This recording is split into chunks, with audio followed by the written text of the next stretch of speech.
մեր որդիները չզոհվեն, 7 տարվա մեջ Նիկոլ Փաշինյանը բերել է 4 պատերազմ եւ այս նոր պատերազմը, որը ակնհայտորեն Ադրբեջանը պատրաստվում է սանձազերծել, որովհետեւ արդեն իսկ մենք տեսնում ենք Ադրբեջանի Telegram կանալներում զորքերի տեղաշարժ եւ նրանց կրկնում եմ ապատեղեկատվությունը, որը ուղղակիորեն սուտա, չի կարա Նիկոլի բանակը մի հատ ռագատկա անգամ Արցախի ադրբեջանական դիրքերի ուղությամբ չի կարա եւ չի անելու։ Նիկոլ Փաշինյանը հրահանգ տվեց, չէ՞,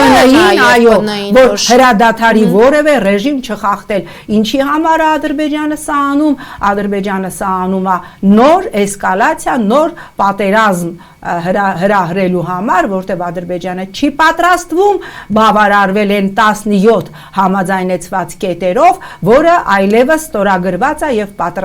համաձայնեցված է եւ պատրաստ է ստորագրման։ Ինքը դա չի ստորագրելու, բայց դրան զուգահեռ սիրելի Ժաննա, ես ուզում եմ մի երկու կարևոր խնդրի մասին եւս ահազանգել, ուրեմն մեր պետական պարտքը, սիրելի հայրենակիցներ, այլևս հասել է զարհուրելի թվերի, 13 միլիարդ դոլար է Հայաստանի պետական պարտքը եւ դա դեռ բավարար չէ։ Մարտի 12-ին Հայաստանը 750 միլիոն դոլարի եվրոպարտ ատոմսեր թողարկեց, ըստ էության Հայաստանը ուղղակի դնելով ուրեմն պետական պարտքի պրեսինգի տակ, իդե բավականաչափ բարձր տոկոսադրույքներ մենք պիտի մարենք 71% ադրույք եւ եթե նայում ենք մեր պետական բյուջեի ծախսերը, բռնվեք չընկնեք։ Առաջի տեղում այո պաշտպանական ծախսերն են, երկրորդ տեղում սոցիալականն են, երրորդ տեղում Նիկոլի վերցրած պարտքերի մարումն է, որը մենք բոլորս վճարում ենք եւ որpիսի այդ պարտքերը կարողանանք վճարել, այսենց քերում են քաղաքացիներին հայտարարագրերով, բարձր տոկոսադրույքներով եւ հիմա մի հատ խայտարակ նախագիծ ա դրել Արդարադատության նախարարությունը շրջանառության մեջ,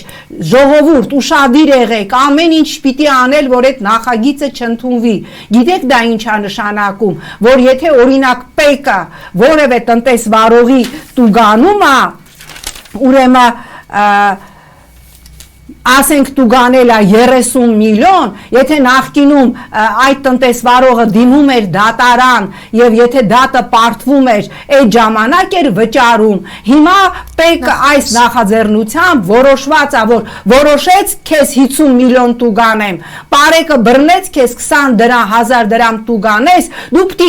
նախապես այդ գումարը մուծես, որից հետո դատի տաս, դատը էլ կարող է մի 10 տարի տևի եւ եթե դատը հաղթես, նոր քո գումարը կվերադարձնեն։ Հիմա բերեմ վիճակագրություն։ Ուրեմն 2019 թվականից 24 թվականը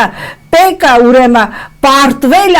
իր դեմ ներկայացված գործերի զգալի մասում, այսինքն 10,778 գործից 7,163-ը ՊԵԿ-ը պարտվել է։ Դուք հասկանում եք, այսինքն այդ տուգանքները, որ դնում են տնտեսվարողներին, 80%-ով պարտվում է ՊԵԿ-ը, բայց հիմա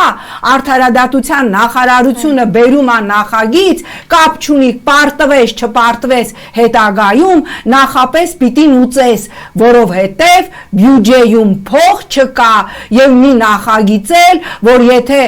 քաղաքային տրանսպորտում 150 դրամը չես վճարում, ուրեմն 15,000 տուգանվում ես, այս որ սենց դրած քերում է ծորկայով ժողովրդին այն Նիկոլը, որ ասում էր ժողովուրդը տուգանքի մատերիալ չի, այս ամեն ինչը արվում է, որովհետև այլևս գումար չկա, որովհետև Հայաստանը համարվում է այլևս ֆինանսական առումով անվստահելի երկիր, քաղաքական առումով անվստահելի երկիր եւ մեզ վարկեր այլևս առնվազն տանելի տոկոսներով, որ կարող կարողանանք փակել, չեն տալիս դրա համար էլ 750 միլիոնի եվրո պարտատոմսա թողարկել, որ ինքը մի օր զարթնենք, տեսնենք իրա մեզ կրթող կնգահետ փախել է երկրից, մենք սերնդեսերունդ այս վարկերը վճարեք, ես բազմաթիվ բանկիրների հետ եմ խոսում, քիչ առաջ այդ մասին զրուցեցինք, ասում ենք այդ 2 կոպեկ ավանդները, որ մենք ունենք մեր բանկային հաշիվներին, արդյոք դրանք ռիսկային չեն, հիմա ասում են այո, շատ հնարավոր է, որ ռիսկային են, եթե ուզում եք ձեր գումարները բանկերից հանեք